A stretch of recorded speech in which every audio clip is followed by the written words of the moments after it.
اسلام کی بہار بہار شریعت۔ الحمدللہ رب العالمین والصلاة والسلام علی سید الانبیاء والمرسلین۔ ناظرین کرام، السلام علیکم ورحمۃ اللہ وبرکاتہ۔ میں ہوں آپ کا میزبان حافظ محمد طاہر قادری، اور آپ دیکھ رہے ہیں ہمارا پروگرام آئیڈیز بہار شریعت۔ اور الحمدللہ ہمارے ساتھ تشریف فرما حضرت علامہ مولانا مفتی عرفان مدنی صاحب، جن سے ہم قیامت کی نشانیوں کے حوالے سے گفتگو کر رہے ہیں۔ وعلیکم السلام ورحمۃ اللہ وبرکاتہ۔ مفتی صاحب، قیامت کے حوالے سے سوالات مجھے آپ سے کرنے تھے۔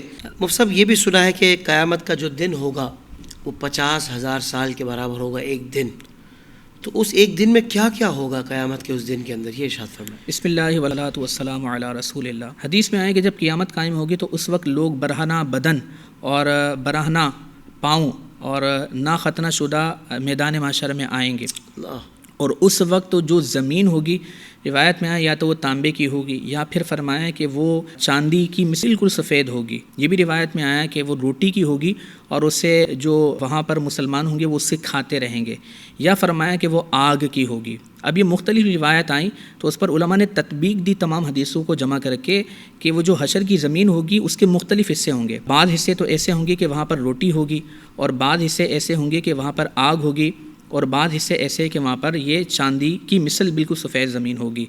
تو خلاصہ یہ ہے کہ میدان معاشر میں یہ زمین ہوگی، سورج بالکل سوا میل پر ہوگا، اور اس وقت بلا کی گرمی ہوگی۔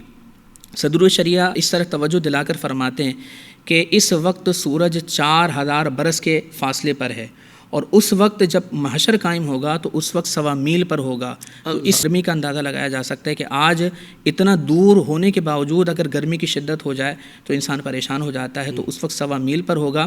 بھیجے کھولتے ہوں گے اور زبانیں پیاس کی وجہ سے، شدت پیاس سے سوکھ کر کانٹا ہو جائیں گی، اور انسان کے جسم سے پسینہ نکلے گا تو بعض کا پسینہ ٹخنوں تک، بعض کا گھٹنوں تک، اور بعض کا آدھے جسم تک، بعض کا اوپر تک، اور کفار جو ہے وہ اس پسینے میں جکڑے ہوئے ہوں گے۔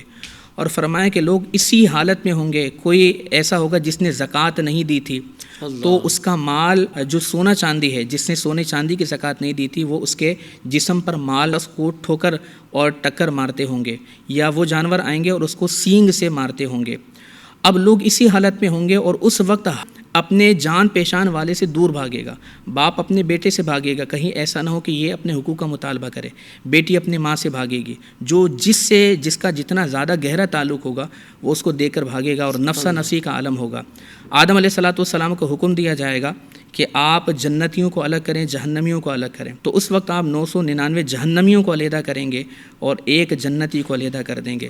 تو اس وقت مارے خوف کے بچے بوڑھے ہو جائیں گے، حماقت ہو جائیں گے۔ یہ سمجھانے کے لیے فرمایا کہ اتنا زیادہ خوف اور اتنا زیادہ غم ہوگا کہ ہر نظر کانپ اٹھے گی۔ محشر کے دن خوف سے ہر کلے جائے گا، ہر شخص خوف میں مبتلا ہوگا۔ لیکن حافظ صاحب، یہاں پر ایک بات میں ذکر کروں، کچھ ایسے ہوں گے جو بالکل خوف نہیں ہوں گے۔ انبیاء کرام علیہ الصلوۃ والسلام بالکل خوف میں نہیں ہوں گے۔ اسی طریقے سے صالحین خوف میں مبتلا نہیں ہوں گے۔ اسی طریقے سے حدیث میں آیا 3 افراد ایسے ہیں کہ جو خوف میں مبتلا نہیں ہوں گے جب پریشانی لوگوں کو پریشان کر رہی ہوگی۔ فرمایا 3 ایسے لوگ ہوں گے کہ جو پریشانی میں نہیں ہوں گے، اور جب حساب و کتاب ہو رہا ہوگا تو وہ حساب و کتاب تک ایک کستوری کے ٹیلے پر ہوں گے۔ فرمایا کہ جو اللہ کی رضا کے لیے جس نے قرآن پڑھا اور پھر اسی قرآن سے لوگوں کی امامت کی اور لوگ اس کی امامت سے راضی ہیں۔ دوسرا فرمایا کہ وہ شخص کہ جس نے اللہ تبارک و تعالیٰ کی رضا کے لیے اذان دی اور اللہ کی رضا کے لیے لوگوں کو 5 نمازوں کی طرف بلایا۔ اور تیسرا فرمایا کہ وہ غلام کہ جو اللہ کے حقوق ادا کرنے کے ساتھ ساتھ اپنے آقا کے حقوق بھی ادا کرتا رہا۔ اسی طرح فرمایا کہ شہید جو جام شہادت جس نے نوش کیا ہوگا وہ بھی میدان معاشر میں خوف کے اندر مبتلا نہیں ہوگا۔ اسی طرح فرمایا وہ 2 مسلمان جو آپس میں اللہ کے لیے محبت کرنے والے ہیں وہ خوف کے اندر مبتلا نہیں ہوں گے۔ روایت میں آیا کہ ان کے لیے نور کے ممبر لگا دیے جائیں گے، تو نہ وہ نبی ہوں گے، نہ وہ صدیقین ہوں گے، نہ شہداء ہوں گے۔ کون ہیں؟ تو اللہ تبارک و تعالیٰ فرمائے گا یہ 2 مسلمان آپس میں ایک دوسرے سے میری رضا کے لیے محبت کرنے والے ہیں۔ اس وقت ان پر کوئی خوف نہیں ہوگا، کوئی غم نہیں ہوگا۔ تو یہ وہ افراد ہیں کہ جن پر خوف طاری نہیں ہوگا، باقی لوگ خوف کے اندر مبتلا ہوں گے اور اسی پریشانی کے عالم میں ہوں گے۔ نہ حساب و کتاب شروع ہوتا ہوگا، نہ وہ پریشانیاں ختم ہوتی ہوں گی، تو لوگ آپس میں مشورہ کریں گے کہ کیا کریں۔ حساب و کتاب بھی شروع نہیں ہوتا، اور یہ جو بلا کی گرمی ہے، سورج کی تپش ہے، اور یہ عذابات ہیں یہ سختیوں کے اندر مبتلا کر رہے ہیں، تو لوگ مشورہ کر کے حضرت آدم علیہ السلام کے پاس آئیں گے۔ روایت میں آیا تقریباً اس وقت 25,000 سال کا وقت گزر چکا ہوگا، حضرت آدم علیہ السلام کے پاس آئیں گے اور تعریف آپ کی فضائل بیان کریں گے کہ آپ ابو البشر ہیں، آپ کو اللہ تبارک و تعالی نے صفی اللہ بنایا ہے، آپ ہماری مدد کیجیے۔ اس وقت آدم علیہ السلام فرمائیں گے کہ اللہ نے آج جتنا غضب فرمایا ہے نہ اس سے پہلے کبھی غضب و جلال فرمایا، نہ آئندہ کبھی فرمائے گا، اور فرمایا کہ آج مجھے اپنی فکر ہے، کسی اور کے پاس جاؤ۔ لوگ پوچھیں گے کس کے پاس جائیں، تو آپ فرمائیں گے کہ تم نوح کے پاس جاؤ کہ وہ پہلے رسول ہیں کہ جن کو اللہ تبارک و تعالیٰ نے مبعوث فرمایا۔ چنانچہ لوگ حضرت نوح علیہ السلام کے پاس دوڑے آئیں گے پریشانی کے عالم میں، اور نوح علیہ السلام کے فضائل بیان فرمائیں گے کہ آپ نجی اللہ ہیں، اللہ نے آپ کو رسول بنایا وغیرہ وغیرہ۔ تو حضرت نوح علیہ السلام یہی فرمائیں گے کہ آج مجھے اپنی فکر ہے، اللہ نے جو جلال فرمایا ہے اس سے پہلے کبھی نہیں فرمایا، نہ ایسا فرمائے گا۔ تو لوگ پوچھیں گے کس کے پاس جائیں، تو آپ فرمائیں گے ابراہیم کے پاس جاؤ، وہ خلیل ہیں، اللہ نے ان کو مقام خلت عطا فرمایا۔ ابراہیم علیہ السلام کے پاس لوگ آئیں گے، ابراہیم علیہ السلام بھی فرمائیں گے کہ آج مجھے اپنی فکر ہے، آج کسی اور کے پاس جاؤ، اذهبوا الی غیری۔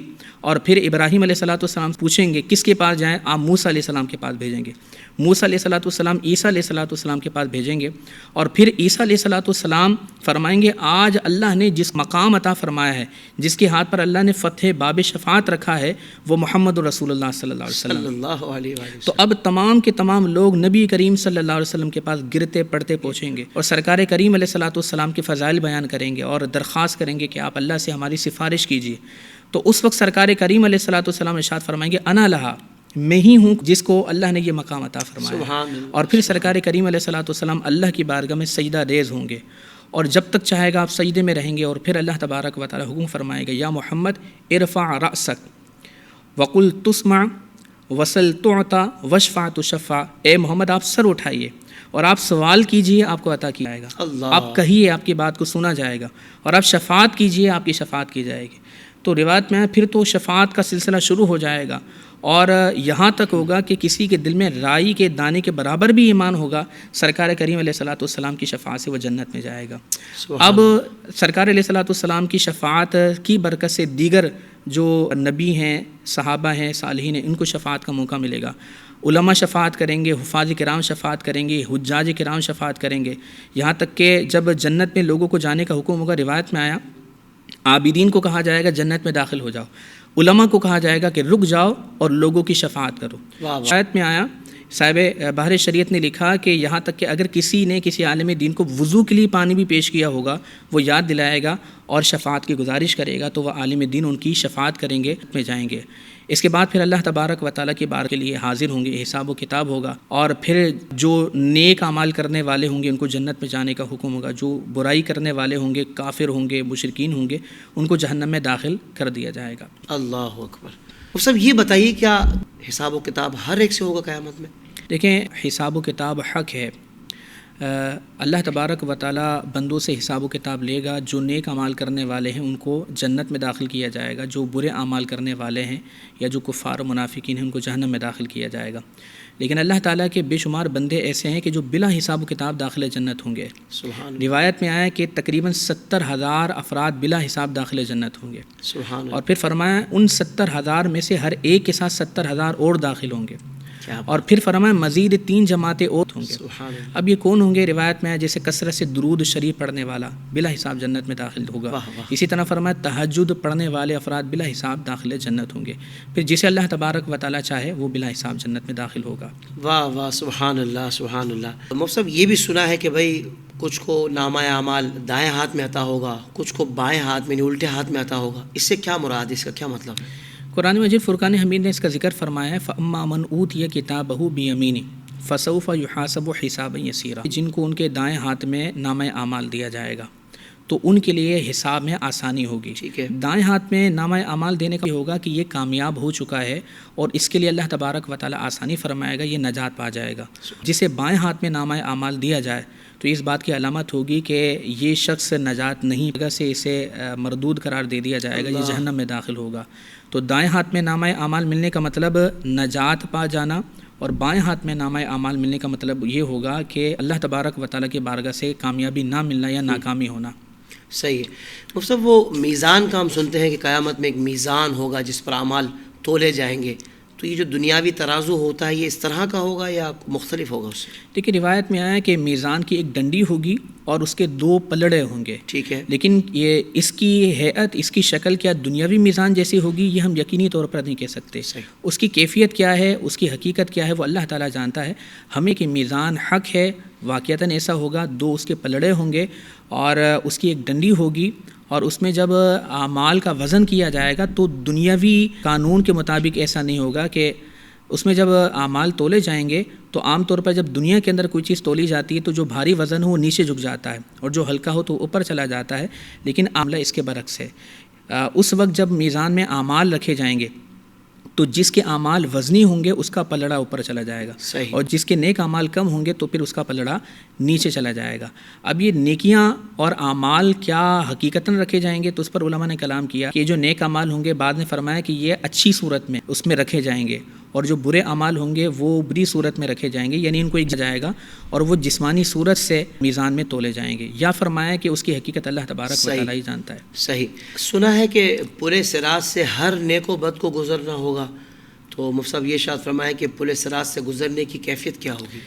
دیکھیے پل صراط یہ جہنم کی پشت پر ایک پل ہے، اور جنت میں داخل ہونے کے لیے ہر ایک نیک اور بد کو اس کو پار کرنا ہوگا. اللہ اکبر.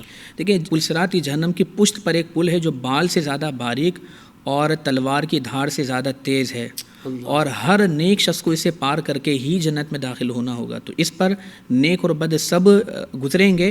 بعض تو اتنی تیزی سے گزریں گے کہ بجلی کی رفتار سے گزریں گے، بعض وہ ہوں گے کہ جس طرح گھوڑا تیزی کے ساتھ چلتا ہے اس طریقے پل کو پار کریں گے، بعض وہ ہوں گے کہ جو اپنی قربانی کے جو جانور ہوں گے اس پر سواری کریں گے اور پھر اس طریقے سے وہ پل صراط سے گزریں گے، بعض اس پر تکلیف کے ساتھ، اور جو کفار و منافقین ہوں گے وہ کٹ کٹ کے جہنم کے اندر گر رہے ہوں گے. تو خلاصہ کلام یہ ہوا کہ پل صراط سے ہر ایک کو گزرنا ہے، چاہے وہ نیک ہو چاہے وہ بد ہو. جو بد ہوگا یا جو کفار و منافقین ہوں گے وہ ڈٹ کر گر جائیں گے، جو مسلمان ہوں گے وہ بعض تو بڑی تیز، جو کم نیکیاں رکھنے والے ہوں گے وہ اپنی اپنی نیکیوں کے حساب سے اپنے مراتب کے حساب سے پل صراط کو پار کریں گے. اللہ تعالی ہمارا پل صراط کا سفر بھی آسان فرمائے، عافیت والا فرمائے. وہ سب لواء الحمد یہ بھی سنا ہے، بالخصوص سید اعلیٰ حضرت کی شاعری میں بھی، صبا وہ چلے کہ باغ پھلے، وہ پھول کھلے کہ دن ہو بھلے، لواء کے تلے ثنا میں کھلے، رضا کی زباں تمہارے لیے. یہ لواء الحمد کہتے کسے ہیں؟ لواء الحمد ایک جھنڈا ہے جو نبی کریم صلی اللہ علیہ وسلم کو عطا کیا جائے گا. صحیح. اور آدم علیہ السلام سے لے کر تا قیامت آنے والے جتنے بھی مسلمان ہوں گے وہ سارے کے سارے اس جھنڈے کے نیچے ہوں گے. صحیح. اس جھنڈے کو لواء الحمد کہا جاتا ہے. سبحان اللہ سبحان اللہ. نبی کریم صلی اللہ علیہ وآلہ وسلم کو مقام محمود عطا فرمایا جائے گا، تو یہ مقام محمود سے کیا مراد ہے؟ مقام محمود سے مراد یہ ہے کہ تمام اولین آخر نبی کریم صلی اللہ علیہ وسلم کی میدان معاشر میں فضائل بیان فرمائیں گے، تعریف کریں گے. اسے بھی مقام محمود کہا جاتا ہے کہ جب لوگ تکلیف میں پریشانی میں مبتلا ہوں گے اور تمام نبیوں سے ہوتے ہوئے آخر میں سرکار کریم علیہ السلام کے پاس آئیں گے اور سفارش کی گزارش کریں گے، تو اس وقت جب تمام اولین آخرین سرکار کریم علیہ السلام کی تعریف کریں گے، آپ کے فضائل اور محامد بیان کریں گے، اس کو بھی مقام محمود کہا جاتا ہے. اور پھر سرکار کریم علیہ السلام شفاعت فرمائیں گے تو شفاعت کو بھی مقام محمود کہا جاتا ہے. قرآن میں اللہ نے فرمایا ربک ان یبعثک ربک مقاما محمودا، تو وہ جو مقام محمود کا قرآن میں ذکر آیا کہ ان قریب آپ کا رب آپ کو مقام محمود پر فائز فرمائے گا. تو سرکار کریم علیہ السلام سے پوچھا گیا مقام کیا ہے، تو سرکار نے فرمایا کہ وہ شفاعت ہے. تو مقام محمود سے مراد سرکار علیہ السلام کی تعریفات بیان کی جائیں گی، تمام اولین آخری سرکار کی تعریف بیان فرمائیں گے اور سرکار شفاعت فرمائیں گے. اسی طرح مقام محمود کا ایک معنی یہ بھی بیان کیا کہ جب آپ کے پاس لوگ آئیں گے سفارش کے لیے تو آپ اللہ تبارک و تعالیٰ کی بارگاہ میں سجدہ ریز ہوں گے اور اللہ کی حمد بیان فرمائیں گے، ایسی حمد بیان فرمائیں گے کہ اس سے پہلے نہ کسی نے کی ہوگی نہ کر سکے گا. اس کو بھی مقام محمود کہا جاتا ہے. بالکل ٹھیک ہے. مفتی صاحب قیامت بہت سارے لوگ عرش کے سائے میں ہوں گے، تو یہاں عرش سے کیا مراد ہے اور وہ کون سے لوگ ہیں جو عرش کے سائے میں ہوں گے؟ عرش کے بارے میں علماء کی مختلف آراء ہیں کہ یہ کیسا ہے. بعض نے فرمایا کہ نور سے بنا ہوا ہے، بعض نے کہا کہ یہ سبز زبرجد کا ہے، بعض نے کہا سرخ یاقوت کا ہے، اور بعض نے کہا حقیقت تو ہم نہیں جان سکتے کہ یہ کیسا ہے، لیکن ہمیں اس پر اعتقاد رکھنا ہوگا. اب یہ اس کی شکل و صورت کیسی ہے یہ گنبد نما ہے. اللہ تبارک و تعالیٰ نے عرش یہ جنت کی چھت کے طور پر بنایا ہے. اچھا. یعنی جنت کی جو چھت ہوگی یہ عرش ہوگا. قیامت کے دن کوئی سایہ نہیں ہوگا سوائے عرش کے. اللہ تبارک و تعالیٰ کے عرش کا سایہ ہوگا اور اس میں اللہ تبارک و تعالیٰ نے مخصوص بندوں کو وہ سایہ عطا فرمائے گا. بخاری شریف کی حدیث میں آتا ہے سرکار نے فرمایا 7 ہیں کہ وہ اللہ، تو وہ کون کون سے؟ سرکار نے فرمایا عادل حکمران، جو عدل کرنے والا، انصاف کرنے والا بادشاہ ہے، وہ اللہ کے عرش کے سائے میں ہوگا. اسی طرح فرمایا وہ نوجوان جس کی جوانی اللہ تبارک و تعالیٰ کی عبادت میں گزری ہوگی. اسی طرح فرمایا کہ جس کا دل مسجد کے ساتھ معلق ہوگا. اور فرمایا کہ وہ بھی عرش کے سائے میں ہوگا جسے کسی منصب والی خوبصورت خاتون نے برائی کی دعوت دی اور اس نے کہا انی اخاف اللہ، میں اللہ تبارک و تعالیٰ سے ڈرتا ہوں. یہ 5واں شخص ہوگا جس کو اللہ تعالیٰ عرش کا سایہ عطا فرمائے گا. 6 فرمایا کہ وہ شخص کہ جس نے اللہ کی راہ میں اس طرح صدقہ دیا کہ دائیں ہاتھ نے جب صدقہ دیا تو بائیں ہاتھ کو معلوم نہ ہوا ہو. یعنی اس نے اللہ کی راہ میں دائیں ہاتھ سے اس طرح صدقہ دیا کہ بائیں ہاتھ کو معلوم نہ ہو، خفیہ طور پر صدقہ دی، وہ بھی اللہ کے عرش کے سائے میں ہوگا. اور آخر میں 7واں فرمایا کہ وہ شخص کی جو تنہائی میں بیٹھ کر اللہ کو یاد کرتا ہوا اس کی آنکھوں سے آنسو جاری ہو جائے. تو فرمایا تنہائی میں بیٹھ کر اللہ کو یاد کرنے والا کہ اللہ کو یاد کرتے کرتے اس کی آنکھوں سے آنسو جاری ہو جائیں، فرمایا وہ بھی عرش کے سائے میں ہوگا.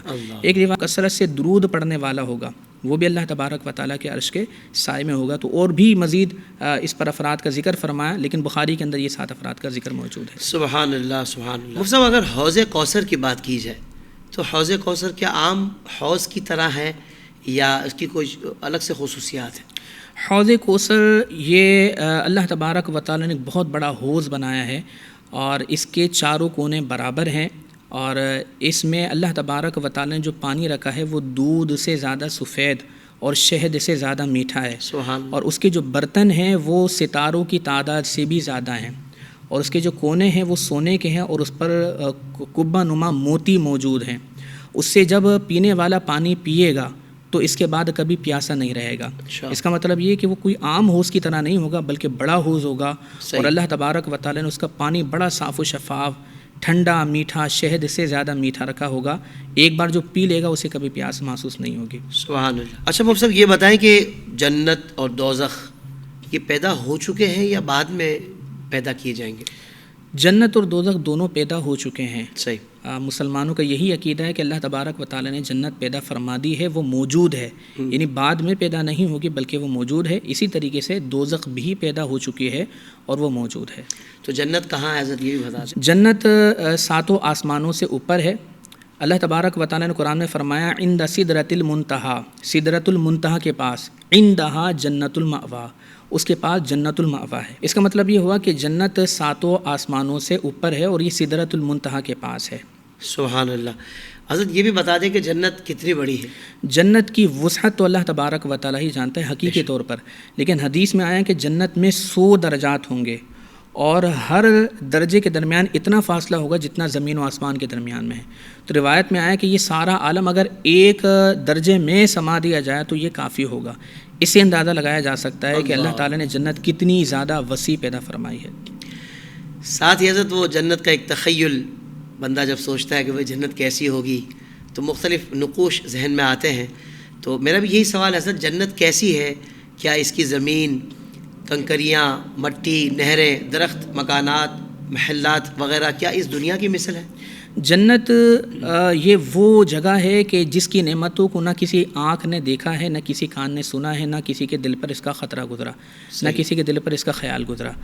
سرکار کریم علیہ الصلوۃ والسلام کے حدیث کے مطابق اس کی جو مٹی ہے وہ زعفران کی ہوگی اور اس کی جو دیواریں ہیں وہ سونے چاندی کی ہوگی، یعنی ایک سونے کی اینٹ اور ایک چاندی کی اینٹ، اور اس کا جو گارا ہوگا وہ مشک کا ہوگا. اور وہاں جو درختیں بڑے بڑے ہوں گے، بعض درخت چھوٹے ہوں گے، بعض بڑے ہوں گے، اور بعض درخت تو ایسے ہوں گے کہ ان درخت کے سائے میں اگر 100 برس تک کوئی تیز گھوڑ سوار چلے تو وہ ختم نہ ہو سکے. جنت میں ایک درخت ہے جس کا نام طوبہ ہے اور اس درخت کی شاخ ہر جنتی کے گھر کے اندر موجود ہوگی اور اس کے مختلف رنگ ہوں گے. سوائے سیاہی کے اس میں مختلف رنگ ہوں گے، مختلف پھل اور میوہ جات اس درخت کے اندر موجود ہوں گے. باقی جو درخت ہوں گے ان کے بارے میں فرمایا کہ جتنی بھی درخت جنت کے اندر موجود ہوں گے ان کے جو تنے ہیں وہ سونے کے ہوں گے. اچھا. اور جب جنتی کو پھل کی خواہش ہوگی تو اسے توڑنے کے لیے مشقت کرنے کی ضرورت نہیں پڑے گی، بلکہ وہ شاخ نیچے آئے گی اور آسانی کے ساتھ ایک جنتی اسے پھل توڑ کر کھا سکے گا. وہاں کے جو محلات ہیں بڑے بڑے ہوں گے، اور ایسے محلات ہوں گے کہ ان کے اندر سے باہر کا حصہ، باہر سے اندر کا حصہ نظر آئے گا. بعض محلات تو 60 میل چوڑے ہوں گے، بعض اس سے چھوٹے ہوں گے. ہر جنتی کو اس کی نیکیوں کے مطابق محلات عطا کیے جائیں گے. وہاں موتیوں کے خیمے موجود ہوں گے. وہاں کی نہریں زمین کھود کر جاری نہیں ہوگی، بلکہ بالکل زمین کے اوپر ہوں گی. اور وہ 4 نہریں ہوں گی، پانی کی، دودھ کی، شہد کی، شراب کی. لیکن وہ دنیاوی شراب کی مثل شراب نہیں ہوگی، بلکہ قرآن نے شرابن طہورا کہا. بالکل پاکیزہ شراب ہوگی کہ جو پینے کے بعد انسان کے کھانے کو ہضم کر دے گی. وہاں جو کھانے ہوں گے، ایک ایک نوالے میں 70 ذائقے ہوں گے. یہاں تک کہ اگر کسی نے نوالا کھانے کے بعد کسی چیز کا ارادہ کیا ہوگا تو وہ کھانا اس کھانے سے بدل جائے گا جس کا وہ خیال کرتا ہے. جب وہ پانی پینے کا ارادہ کرے گا تو خود بخود اس کے سامنے گلاس آ جائے گا، اور اس میں جتنی مقدار میں وہ پانی پینا چاہتا ہے اتنی مقدار میں گلاس کے اندر پانی آ جائے گا. اگر وہ کسی سے ملاقات کرنے کا ارادہ کرے گا تو ایک قالین تخت آئے گا اور یہ اس پر براجمان ہوگا، اور پھر یہ قالین تخت اس کو اس شخص سے ملاقات کروانے کے لیے لے جائے گا. وہاں کے جو لباس اور ملبوسات ہوں گے وہ باریک موٹے سبز ریشم کے لباس وہاں پر موجود ہوں گے. یہ اللہ تبارک و تعالیٰ نے جنت میں نعمتیں رکھی ہیں. سبحان اللہ، سبحان اللہ، سبحان اللہ. حضرت وہ جنت کی بات نہیں کہ جو معمولات ہیں اس سے متعلق بہت ساری سوالات ہمارے ناظرین کے ذہن میں بھی ہوں گے، مگر تھوڑا سا آپ کو انتظار کرنا ہوگا کیونکہ ہمارے اس ایپیسوڈ کا وقت یہاں مکمل ہوا ہے. اب جو بہت سارے اندر جنت میں نعمتیں اللہ تعالیٰ نے رکھی ہیں اس کے حوالے سے ہم بہت سارے سوالات مفتی صاحب سے کریں گے، مفتی صاحب ادا کریں گے اور آپ سے اجازت لیں گے تاکہ ہم اس پروگرام کو وائنڈ اپ کر سکیں، اور نیکسٹ پروگرام میں انشاءاللہ آپ سے اس حوالے سے سوالات پوچھیں گے. ناظرین کرام، اپنا بہت خیال رکھیے گا. بہت شکریہ. السلام علیکم ورحمۃ اللہ وبرکاتہ.